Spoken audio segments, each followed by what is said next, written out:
Hello everyone, myself Disha Maske. I am currently in my final year of computer engineering and today I am going to explain you my DMW mini project which is car price prediction. So basically it is predicting what can be the price of a used car if we want to sell it. Okay. So, before explaining the project, I would like to tell you that if you are a newbie in this field and don't have any idea, then please don't be afraid. This domain is actually very much interesting. You just have to step in and you will actually explore a lot of things and enjoy them.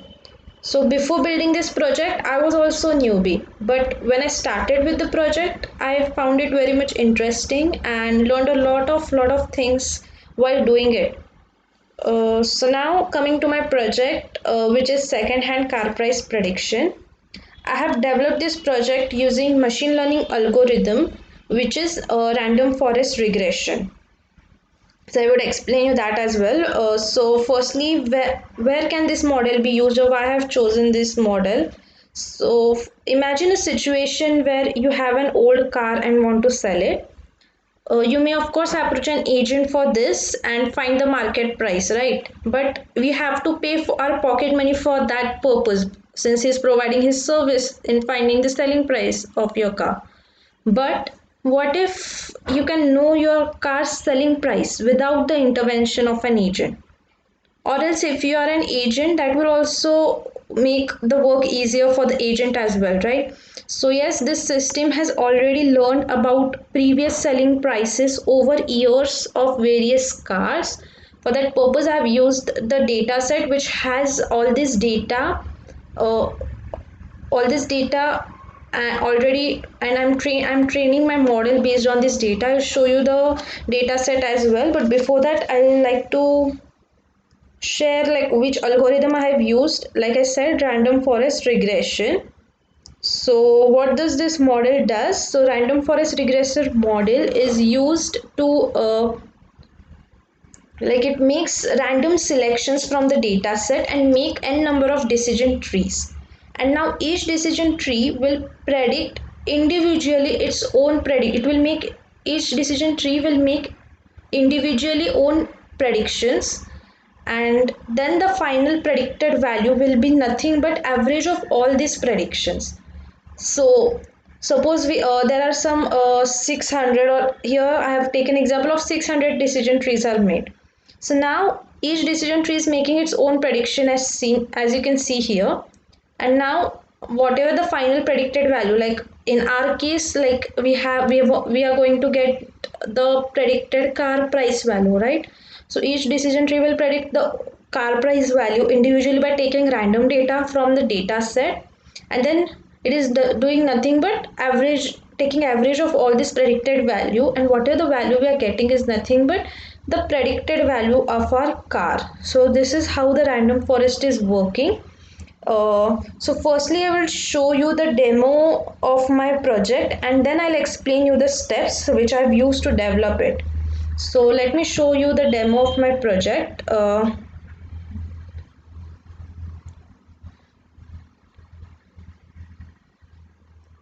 Okay.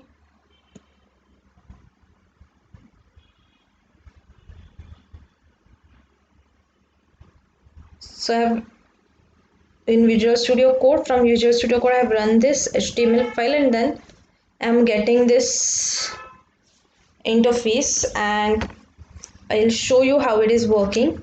So as it says predictive analysis. Suppose I'm year is nothing but at which year it has brought. So I'm taking some values randomly. Suppose kilometers driven are 18,000 kilometers. How much owners it had previously? Suppose one owner. The type of fuel is nothing but suppose petrol. Whether you are individual or dealer. Suppose I'm an individual and it is manual or automatic car it is asking. Suppose it's manual, and here now I'd say calculate the selling price. If I'll click here, so it's running, and now I'll show you. You can sell the car at 2.88, so basically 2.88 lakh, At this price we can sell our car, it is predicting. One more example I like to take. Suppose the car is brought at something around 2015 at the price of suppose 6 lakhs, and the kilometers driven are 3000 suppose, and it had only suppose I'll take 0, and diesel, I'll take the fuel type as diesel this time, and suppose I'm a dealer,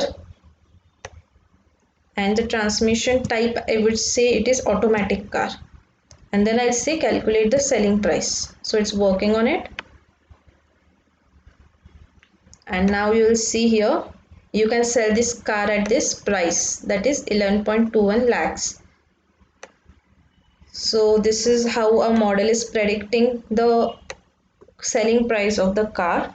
So now as you have seen, as you can see that I am giving any random values. I have not seen the data set what the values it has. I am giving any random values, and still it is giving, my machine is able to predict the price, right? So what it is doing is, as I said, it is generating some randomly n decision trees, and average of the output of each decision tree is nothing but the predicted price.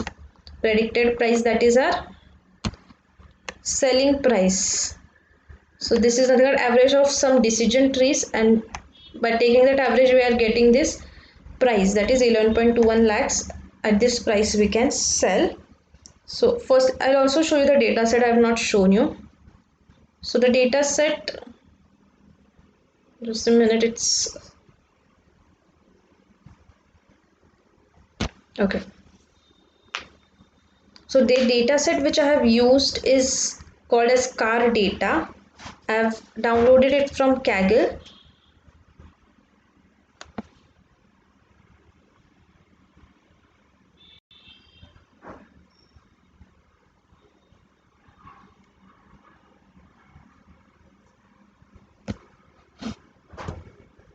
As you can see over here, what are the data set contains? There is car name, year, means at which year the car was brought, at what price it was brought, what is the present price of that car, what is the kilometer driven, what is the fuel type, whether it is petrol, diesel, CNG in that way, seller type, whether dealer or individual, transmission, whether it is manual or automatic in this one, how much owner it had, 013 in that way. So this is nothing but a data set. So now I like to show you the code so that for better understanding of what is actually done for the prediction. So I'll come to my code.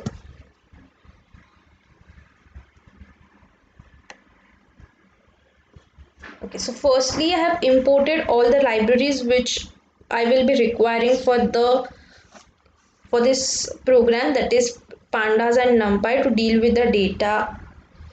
Now what I have done is I am reading the my car data.csv. As I have shown, the name of the file is car data.csv. I have simply imported that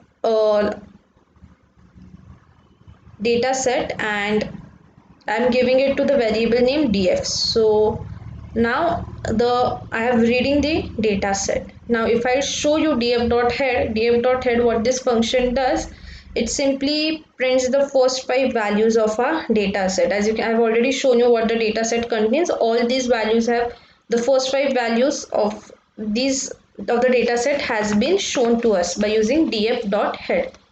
So now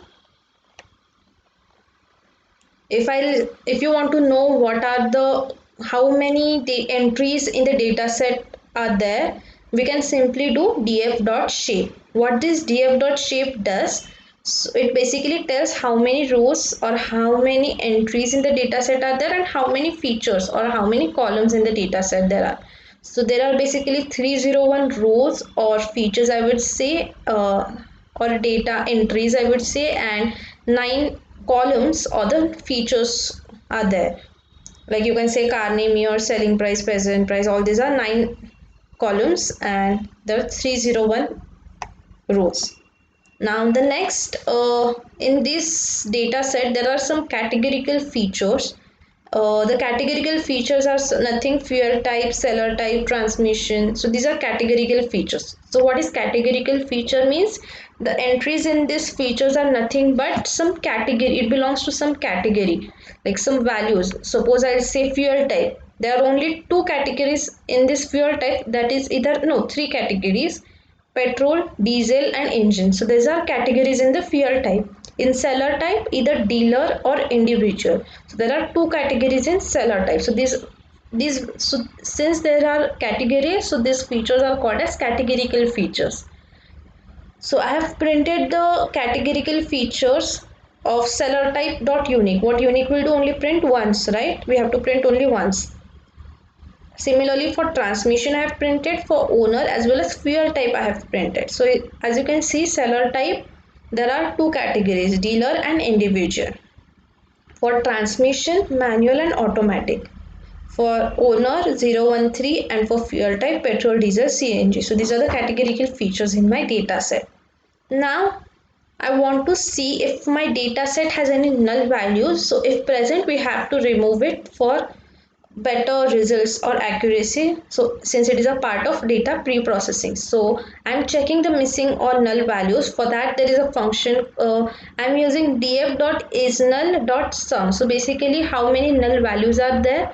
Print the count of those values. So in car name there is 0, for year there is 0. So in all the fields you can see there are 0 null values. So our date, there is no need for further removal of the values since there is no null value.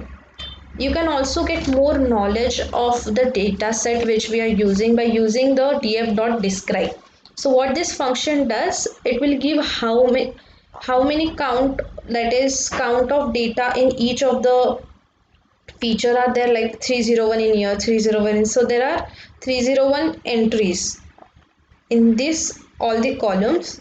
We can also get the mean of all those things, standard deviation, what is the minimum value, what is the 24%, 25 percentile of that average, 50 percentile, 75 percentile maximum value.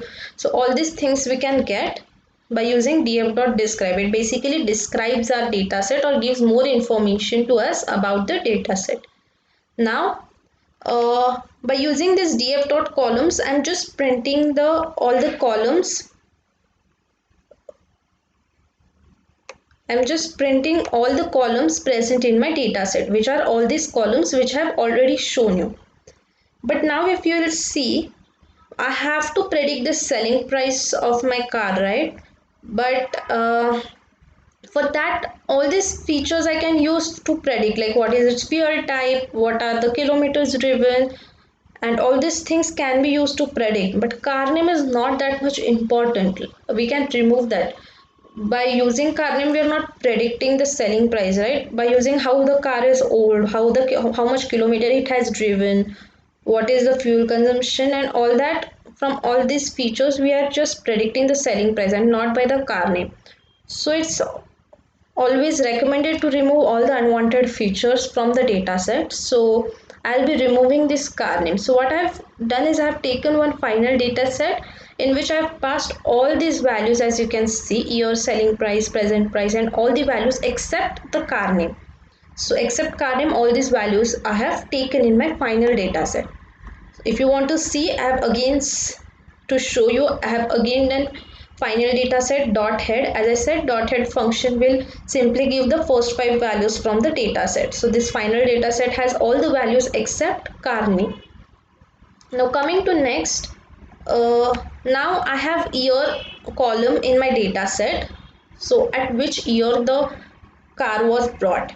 If we want to find how much the car is old, and that how much the car is old, like number of years the car is old, we can find the selling price, right? It will help in predicting it.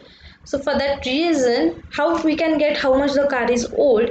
If we obviously if we subtract the current year and the year column.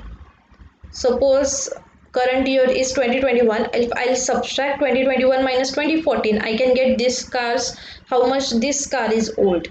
Similarly, if I do 2021 minus 2013, I'll get how much this car is old. So in this way I can get. So basically I have to add one more column, right? So I'm adding In final data set, one more column called as current year, and I'm setting all its values to 2021. To show that this column is added, I'm again doing final data set dot head. So here you can see that current year column has been added. Okay, so now as I said, we have to find how much the car is old. For that, I have added one more column, which is number of years. So I've given name to that column as number underscore year. And what value I have to put in that? So I have to take from final data set current year value, and again from that data set the value in the year column. And if I'm subtracting these values, I'm getting number of years. So as you can see, after doing this, I've simply done dot head function to show that this column is added and the values are set. Okay, so as you can see, 2021 minus 2014 is 7, 2021 minus 2013 is 8. So how much the car the old is? So this car is 7 years old, 8 years old. In this way we are getting it. Now the next, uh, now we have got the number of years column, right? Now there is no need of this year and the current year column, since now we have got how much the car is old. Now we don't require these two columns, so I'm going to remove these columns. So for that reason, to remove any column we have to use the drop function. So final dataset dot drop I have used, and which column I have to remove is year column. So it is one column, so x is equals to 1 and in place equals to true, so that the operation is permanent. Now to show you that the column is deleted, I have again used dot head function and you can see previously there was a year column over here. Now the year column is gone and the remaining columns are this. Similarly, I am going to remove the current year column. So I have again used the drop function to remove the current year and use the dot head function to show you that the current year column has been removed. Now these are the data set data entries. Now we have simply, if we have checked if null values are there. Since there were no null values, we are not removing it now. And also we have removed all the unwanted features from the data set. So all the pre-processing part of the data set is done. No, actually not done. We have to do one hot encoding. What is one hot encoding means? Basically whatever the categorical features which we have, we are going to replace them using zeros and ones. For that reason we have to use the function called as get dummies. So I have using in final dataset, what we have to do, I'm calling this get dummies function. I've passed the data set, that is this data set, to it, and I've also done drop first equals to true. So what does this mean? So as you know, by one hot encoding, all the values will be replaced. Whatever the categorical features are there, that will be replaced by zeros and ones. Why I have done this drop first equals to true? Okay, let me show you. As I have already told, what are the categorical features. Okay, so let me take one example. For that I'll use the notepad. So as you suppose seller type is one of the categorical feature which has two values, either dealer or individual, right? Now how can we represent it in one hot encoding or simply binary? Suppose the seller type is individual, then dealer will be 0 and individual will be 1. If the seller type is dealer, then it will be 1 0, right? In this way we are representing it. But if we remove this column, okay, suppose I remove this column of dealer, so from this individual column only can we predict, suppose, okay, so if individual is 1, it means the seller type is individual. If individual is 0, then automatically the seller type will be dealer, right? So we are simply removing one of the variables, or we called it as dummy variables, which are not required in the data set. And by removing this, basically we are improving the accuracy of our model. I'll take another example. If you see fuel type, I'll take, suppose Fuel type are either petrol, diesel or engine. Okay, so if it is petrol, it will be, of course, diesel will be 0, engine will be 0. If it is diesel, petrol will be 0, diesel will be 1, engine will be 0. If it is engine, then 0, 0, 1, right? But if I remove one of the column, suppose if I remove the petrol column,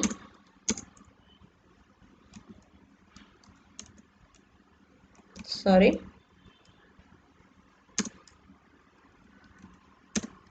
okay, suppose I remove the petrol column, you can see by these two variables also I'm able to predict the petrol one, right? Suppose this is 0, 0, then automatically the fuel type is petrol, right? If it is 1, 0, then diesel, 0, 1, then engine. So there is no need of that extra variable. So basically we are removing the dummy variables. Okay, so I hope you understood why we are doing this.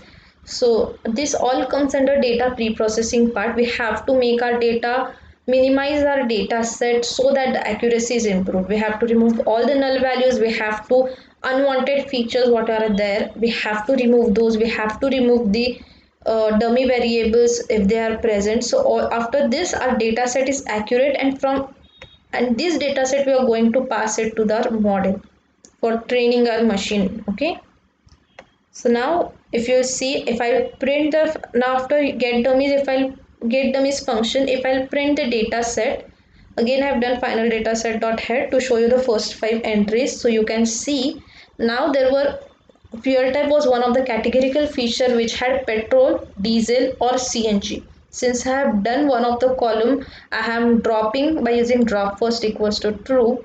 So CNG column it has dropped, and using diesel and petrol it has simply done 0101. That is one hot encoding. Similarly, the seller type was either individual or dealer. So again, only one of the value it has taken and done one hot encoding. So yes, our data set is now final data set. This is a final data set which can be used for training the model. Okay, so now I'm dividing the data set into independent and dependent feature. What is the final outcome which we want? It is the selling price, right? So this selling price is nothing but our dependent features, and all these values are nothing but our independent features.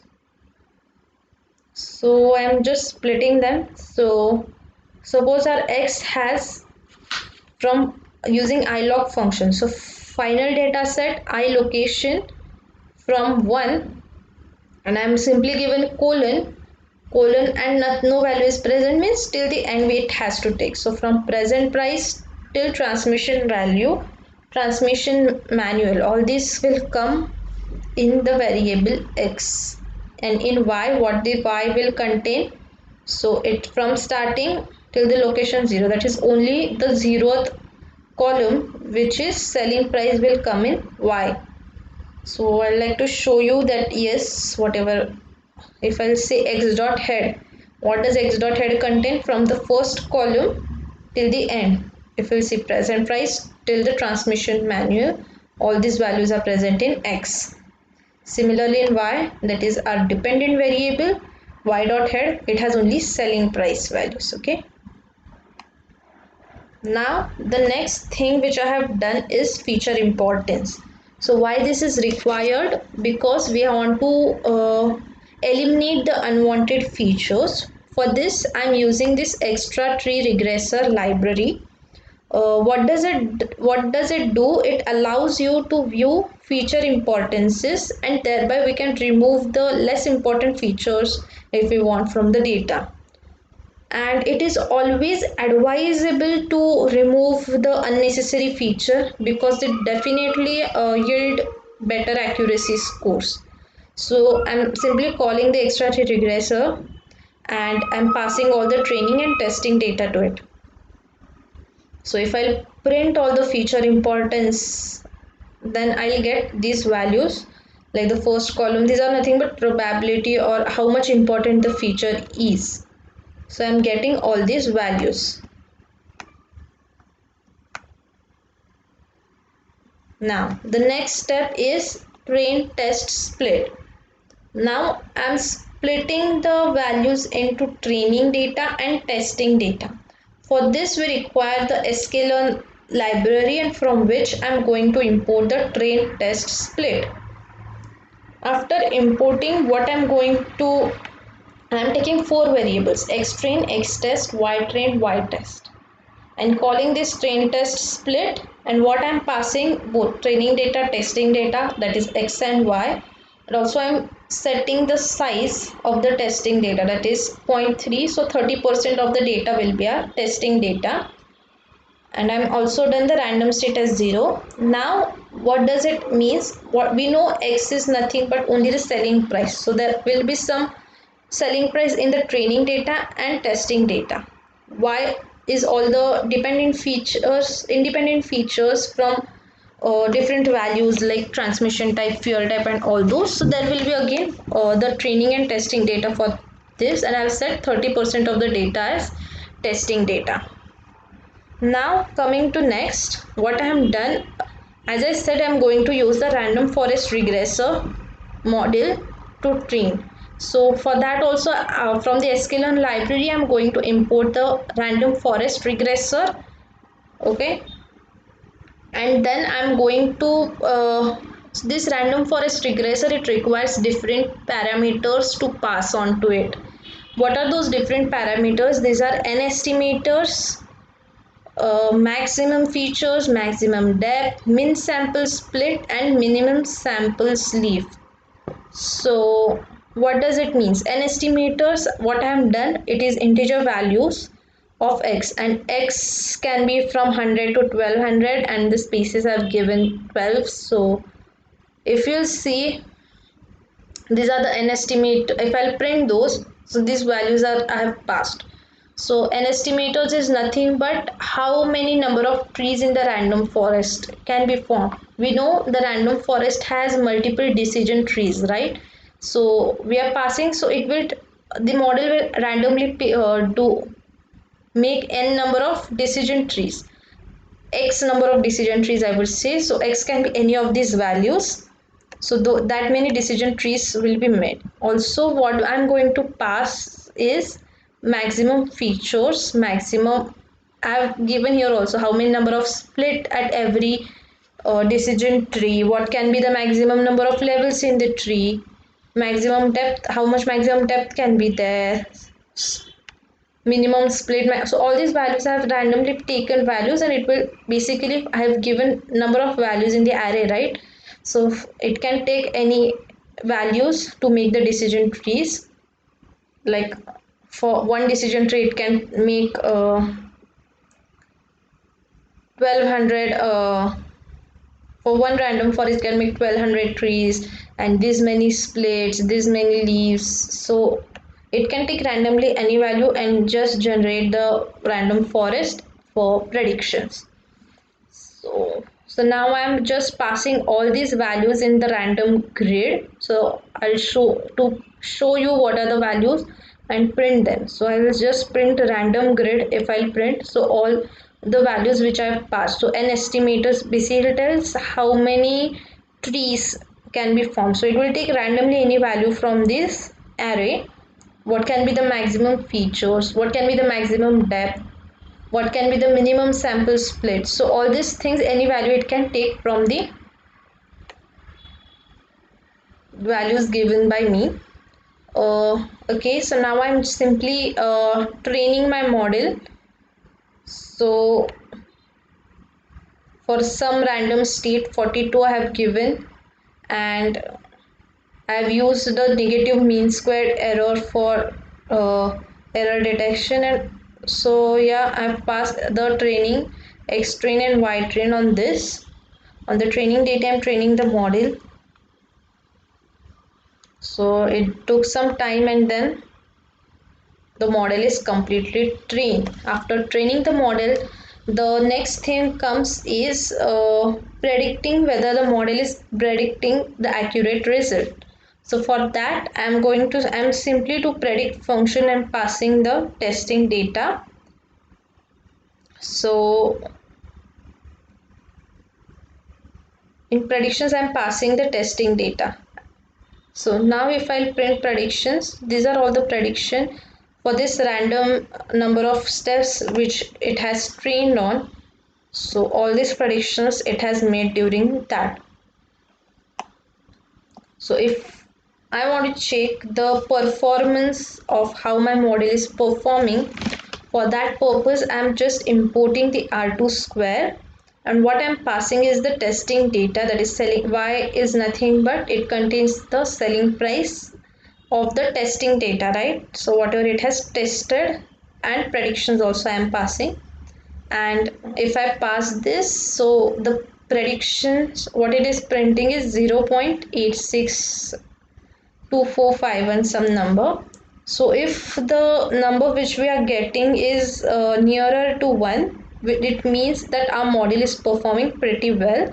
And as you can see, the number is pretty close to 1, so it is almost giving accuracy of 86%.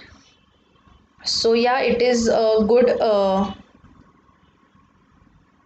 number. So now the next, as we are going to do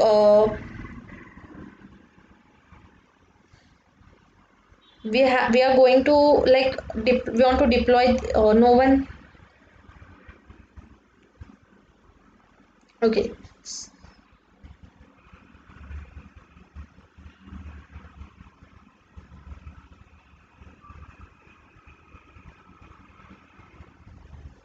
Okay, so why I am done. Okay, the next step is to dump this entire code into a Python file. So why I'm doing this is to like suppose we want this model to be used by common users, right? They can't use this, like I'm using Jupyter notebook, so they can't just come and code over here and run the code, right? So we need to deploy our model.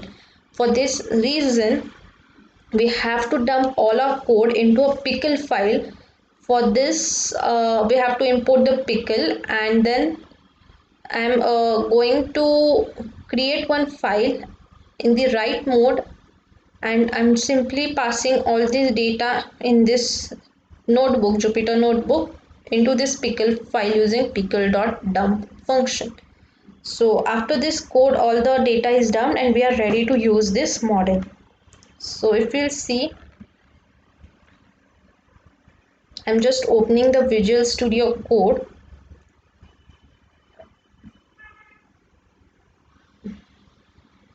Okay, so over here what I'm doing, I'm just importing or opening the pickle file in read mode. So whatever I have written in the Jupyter notebook, I have coded my model, so I'm just reading that model. Okay, and here, and also what I'm going to take input from is this index.html file I'm going to take. So I've designed this HTML file, and the rest of the code is same, like it is taking like how year, present, price, kilometers driven, and all these values from the user through that HTML file, and hence predicting it as I have already told you in the code. And this is my index.html file. Okay, so this is nothing but I have used it to design my front end. Okay,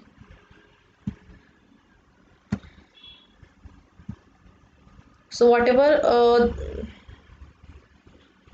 the page you are seeing here, the color, the text boxes, this text and all this I have designed using this in index.html.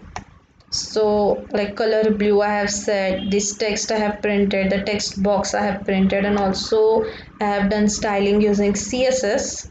And this is simply a HTML file, you know, everybody know all these things. So yeah, and after running this I'm getting this output which I have already shown you. So yes, this was my project, and hope I was able to deliver you what I have understood properly. And that's it, I'll stop over here. Thank you for